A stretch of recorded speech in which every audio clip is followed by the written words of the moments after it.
India finally एक world cup जीत चुका है आफ्टर 2013। एक बड़ी विक्ट्री मिली है और पाकिस्तान में अभी तक वही माहौल चल रहा है। एक्स क्रिकेटर्स इन्वॉल्व हो गए हैं। बाबर आजम ने अपनी नई प्लेलिस्ट बना ली है और उनका फ्यूचर डिसाइड करेंगे एक्स क्रिकेटर।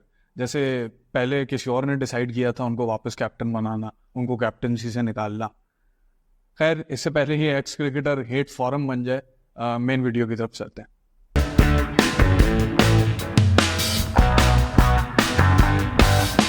इस वर्ल्ड कप में काफ़ी क्लोज मैचेस हुए और तो मैंने कहा कि डेटा को देखूं कि where does this world cup rank amongst the most competitive world cup. तो अगर लास्ट ओवर फिनिशेस की बात करें तो ये वर्ल्ड कप लाया करता है नंबर 7 पे सरप्राइजिंगली। 2016 था टॉप पे विद 33.3% फिनिशेस पे, 2014 पे, 2022 और ये लाया करता है 7 पे। लास्ट बॉल फिनिशेस पे देखें तो ये इसकी रैंकिंग थोड़ी बेहतर ज़रूर होती है, ये 5th पे लाया करता है। और सरप्राइजिंगली 2009 जाके पाकिस्तान वर्ल्ड कप जीता था, वो टॉप पे लाया करता है amongst percentage of last ball finishes. तो 18.5% of the matches last ball तक गए थे। तो probably not the most competitive world cup in terms of percentages, but अच्छी बात ये थी कि बहुत सारे हमें क्लोज मैचेस देखने को मिले, 2 सुपर ओवर्स देखने को मिले और बड़ी अलग अलग चीज़ें हैं। वो गुलबदीन नायब की वो एक्टिंग का स्टिंट देखने को मिला, ऑस्कर वर्दी जिसको हम नॉमिनेट कर रहे हैं। तो बहुत सारी एक्साइटिंग चीज़ें थी, नई टीम्स देखने को मिली। फाइनली एक वर्ल्ड कप वो हुआ जिसमें बहुत सारी नई teams I. I know T20 में नमीबिया और दूसरी टीम्स को फेवर कर रहे थे, but finally it look like an actual world cup rather than those 8 और 10 teams fighting to see who is the best. अगर फाइनल्स की बात करें तो although this was an incredible final, सबसे ज़्यादा रन स्कोर हुए in a final match of T20 world cup. But अगर आप मुझसे पूछें तो आई थिंक ये 3rd पे लाया करेगा amongst the most competitive T20 finals. I think first पे 2007 होगा, क्योंकि प्रॉब्ली मेरा उसमें बायस ज़रूर होगा क्योंकि पाकिस्तान इंडिया का मैच था और even though Pakistan was on the brink of winning it, but वो मिसबा की इनफेमस और famous if you will shot ने वो कैच हो गया और हम नहीं जीत सके। फिर 2016 का आई थिंक सबको ही याद है, Carlos Brathwaite remember the name वाला जो स्टेटमेंट है वो काफ़ी वायरल हुआ। I think it's a close competition between the first and second. I think this comfortably sits on the 3rd place which is still telling a lot. और 2 बड़ी strong teams इस बार final में गई थी। अच्छा, अगर एक बात ओवरऑल देखें क्रिकेट को तो बिग 3 की डोमिनेंस अब जो है ना बहुत ज़्यादा ऑब्वियस हो गई है। अगर मैं 2010 से शुरू करूं और 2024 में अभी हम खड़े हैं तो 10 ट्रॉफीज जीत चुकी है बिग 3 नेशंस, और ऑन द अदर हैंड बाकी सारी कंट्रीज इन टोटल 5 ट्रॉफीज जीता है।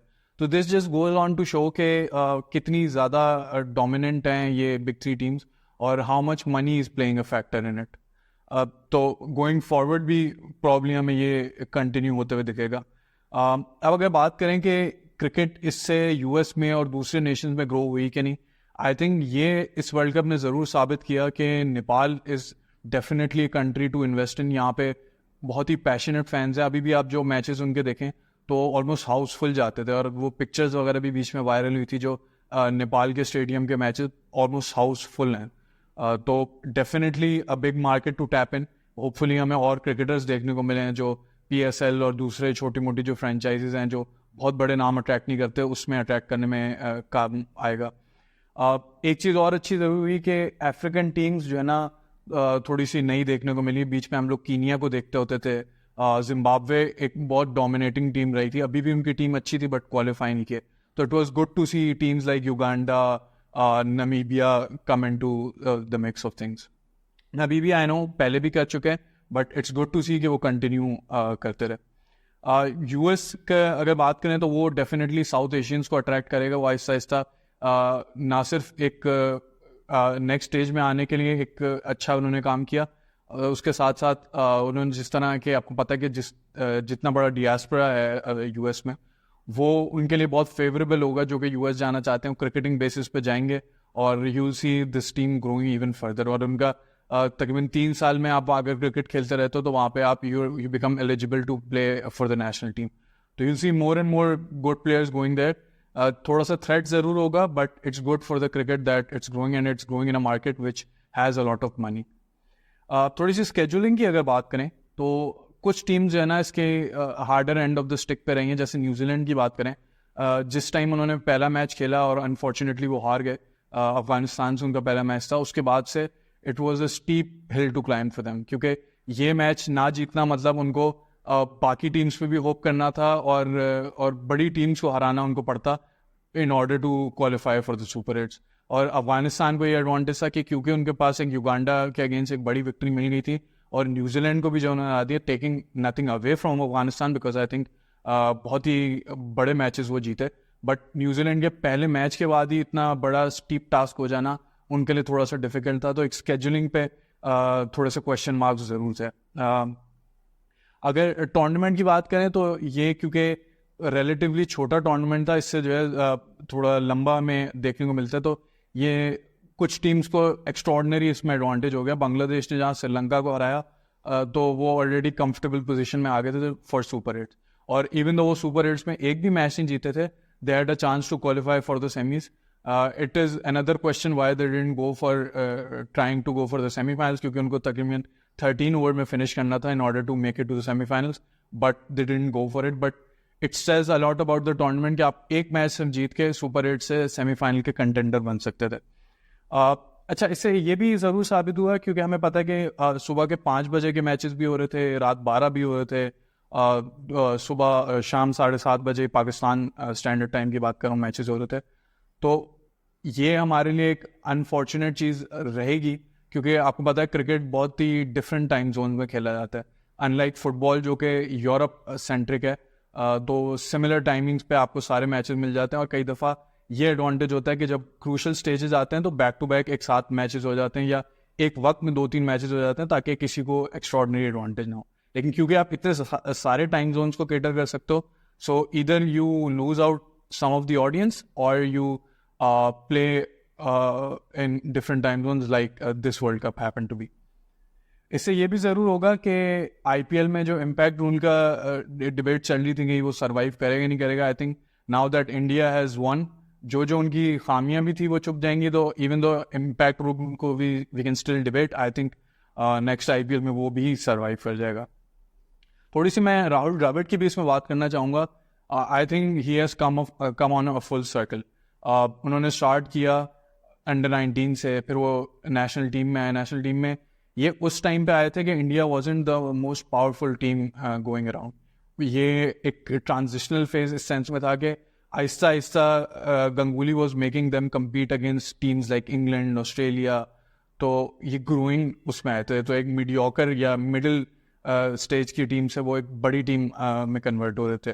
तो राहुल द्रविड़ ने वो स्टेज में बहुत इंपॉर्टेंट रोल प्ले किया, जो एक वॉल के नाम से जाने जाते थे, जहाँ पे बाकी प्लेयर्स की विकेट्स गिर जाती थी वो खड़े रहते थे. तो बड़ी टीम्स को भी एक डर होता था कि एक प्लेयर है जो हमारे अगेंस्ट स्टैंड करेगा. इसके बाद उन्होंने अंडर 19 की कोचिंग की, वहाँ उन्होंने वर्ल्ड कप जिताया, तो एक ट्रांसफॉर्मेशन वहाँ देखने को मिली. फिर फाइनली वो इंडियन टीम के कोच बने. बीच में राजस्थान की भी कोचिंग की, अनफॉर्चुनेटली उनको वो जिता नहीं पाए, बट आई थिंक जो राजस्थान की अभी डोमिनेंस है उसमें एक बड़ा रोल राहुल द्रविड़ का भी है, उस स्टेबिलिटी उस टाइम पे देने के लिए. तो अब इंडिया के कोच बने. शुरू में काफ़ी मसले हुए, 2022 में बहुत बड़ी शिकस्त देखने को मिली उनको इंग्लैंड से, but he kept on going. World test championship के फाइनल में पहुंचे, ओडीआई वर्ल्ड कप के फाइनल में पहुंचे, और फाइनली ट्रॉफी जीत ली. तो आई थिंक ये Rahul Dravid is a representative of what India has achieved in how persisting with your good players, good personnels help you in winning trophies and making your team better as a whole. Something Pakistan can learn from. थोड़ा सा cricketing aspect पे आए तो इस world cup ने ये बहुत अच्छी चीज़ बताई कि डेप्थ कितनी इंपॉर्टेंट है. लोग क्रिटिसाइज कर रहे हैं कि जडेजा ने जो है बेकार की ट्रॉफी जीत ली, probably didn't deserve it, but I think ये एविन गल्बिस इफेक्ट होता है. जब आपकी डीप बैटिंग लाइनअप होती है तो आपके ऊपर के प्लेयर्स जो है काफ़ी खुल के खेलते हैं. तो मैं कुछ एग्जांपल्स देख रहा था सिर्फ इसी 2024 और 2023 वाले सीजन की. अगर मैं द 100 की बात करूं, ओवल इनविंसिबल्स के लिए टॉम करन 7 पे आते हैं, जो कि हमें पता है कि ऑलराउंडर है. रॉस विटली 8 पे आते हैं. ये 3,298 रन स्कोर कर चुके हैं अपने करियर में, और 136.56 की स्ट्राइक रेट है. ये नंबर 8 की बात करूँगा. केकेआर क्या देखें, ऑल्दो इम्पैक्ट सब रूल से वैसे ही डीप हो जाती है बैटिंग लाइनअप, बट इनकी जनरली रिंकू सिंह 7 पे आ रहे थे, रमनदीप सिंह 8 पे आ रहे थे. रमनदीप सिंह का स्ट्राइक रेट 166 का है और वो 420 रन स्कोर कर चुके हैं। इस्लामाबाद यूनाइटेड का तो वो तो एक्स्ट्रॉर्डनरी डीप बैटिंग लाइनअप थी। हैदर अली 7 पे आ रहे थे, फ़हीम अशरफ 8 पे आए थे, नसीम शाह 9 पे आ रहे थे। तो again very deep batting line-ups.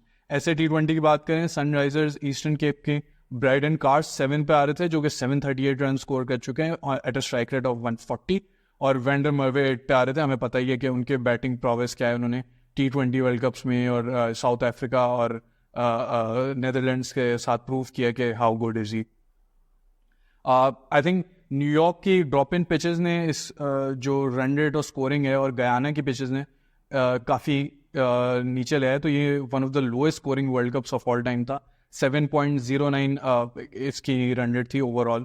तो बहुत जो है इस पर क्रिटिसिज्म भी हुआ, और आई थिंक राइटफुली सो, क्योंकि प्लेयर्स की हेल्थ को और सेफ्टी को डैमेज कर रहा था। बहुत सारी बॉल्स बहुत ज़्यादा बाउंस कर रही थी, कुछ वर कीपिंग वेरी वेरी लो, तो it was dangerous two players health. And I hope के ICC वर्क्स ऑन इट, और अगर US में और क्रिकेट करानी है तो द पिचेस इम्प्रूव। इंग्लैंड की थोड़ी सी मैं बात करूंगा। उनका जो ऑब्सेशन है ना चेजिंग का, वो कई दफ़ा उनको उनके अगेंस्ट ले जाता है। कई ऐसी कंडीशंस होती है जैसे कि जहाँ उनका मैच हुआ, आई थिंक गयाना में मैच हुआ, जहाँ पे probably chasing wasn't as easy as they thought. शुरू में स्पिन ज़रूर था, सेकेंड इनिंग्स में और ज़्यादा हमें स्पिन देखने को मिला, और क्योंकि वो इतना ज़्यादा मैचअप सेंट्रिक हो गए तो उन्होंने मोइन अली को भी ओवर नहीं दिया, क्योंकि वो देख रहे थे राइट हैंडर मौजूद है। But given the amount of spin there is a case for maybe bowling him a few overs would have helped.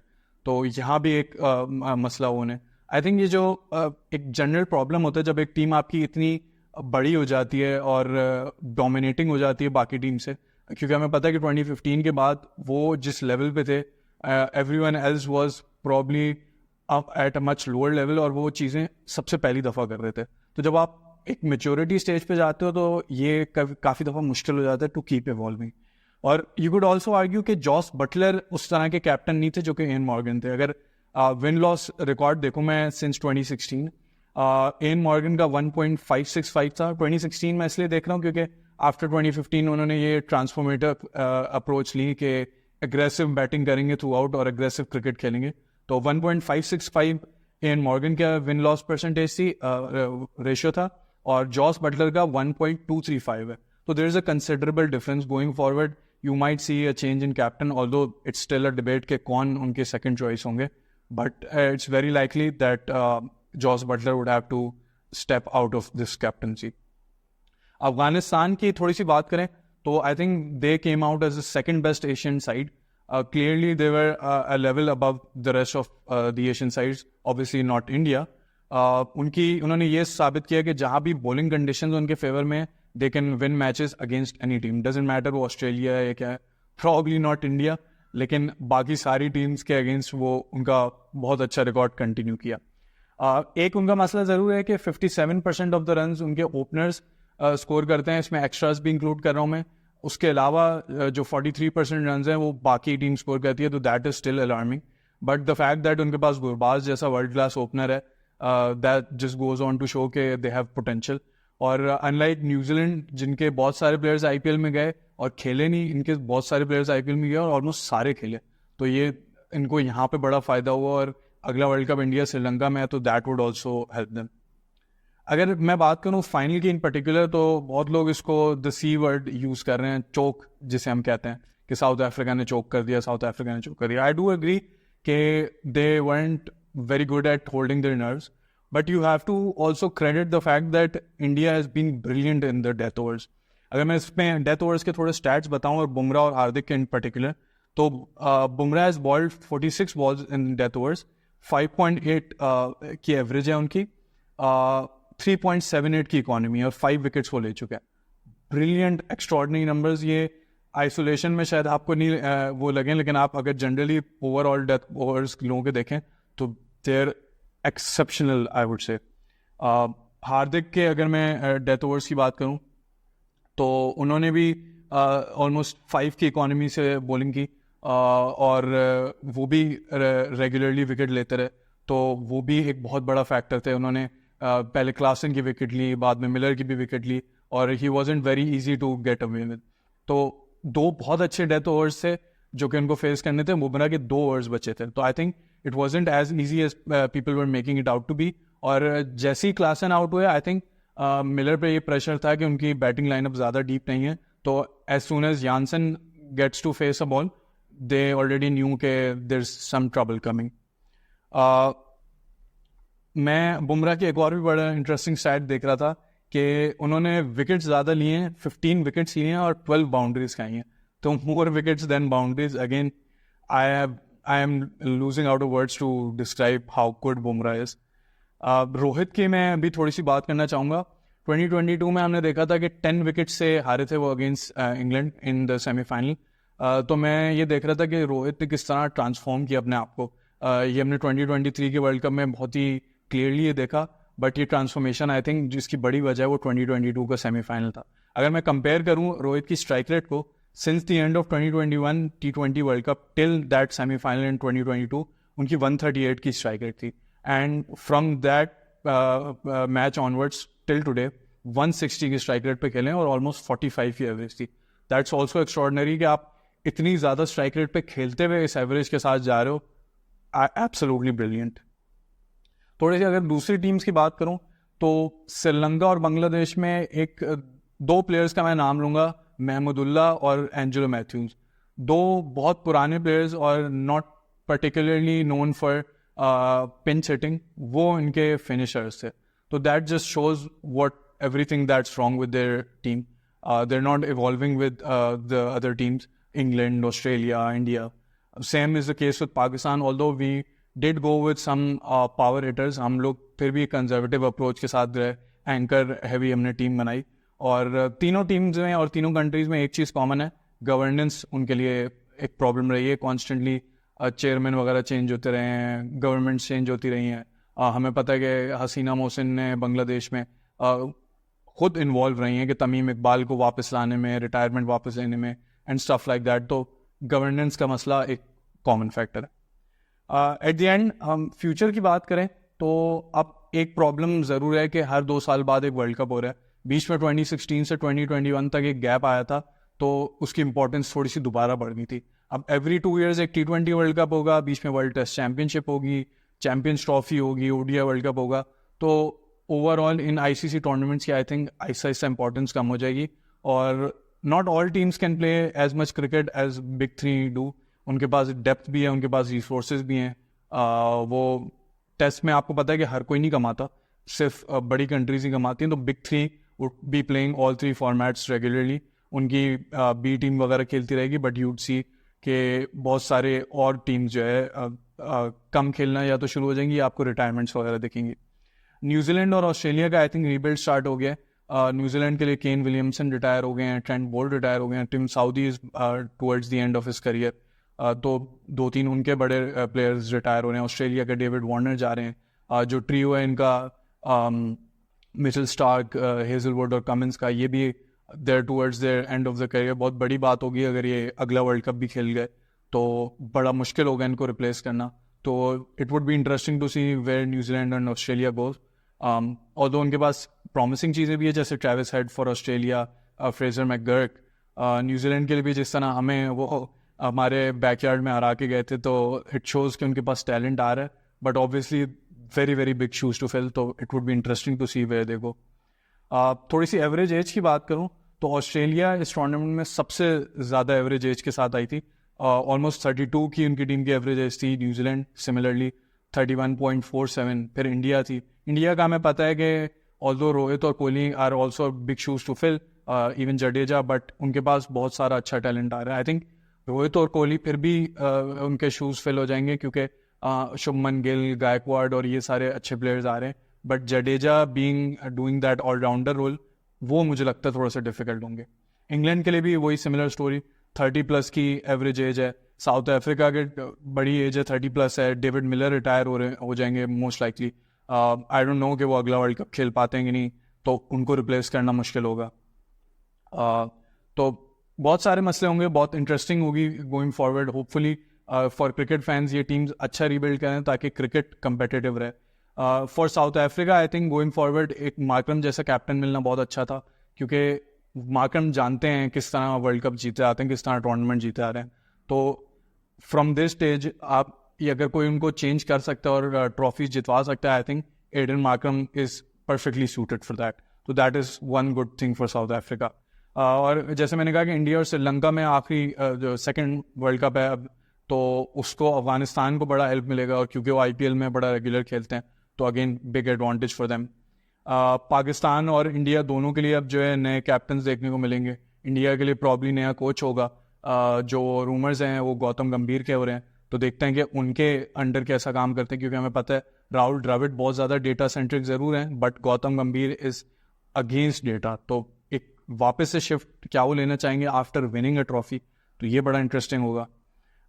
And में मैं यही बोलूँगा कि going forward I think big three बहुत ज़्यादा डोमिनेटिंग रहेगी इन वर्ल्ड क्रिकेट.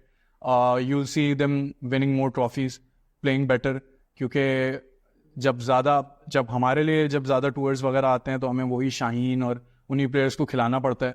हमारे पास choice नहीं होती. हमारे पास ना इतना बैकअप है, ना इतना पैसा है कि अगर हम दूसरे सेकंड स्ट्रिंग टीम से खिलाएं तो हमें शायद ब्रॉडकास्टिंग रेवेन्यू उतना मिले कि उससे दैट वुड सफाइस. और हमें पता है कि गवर्नेंस के मसले इतने हैं.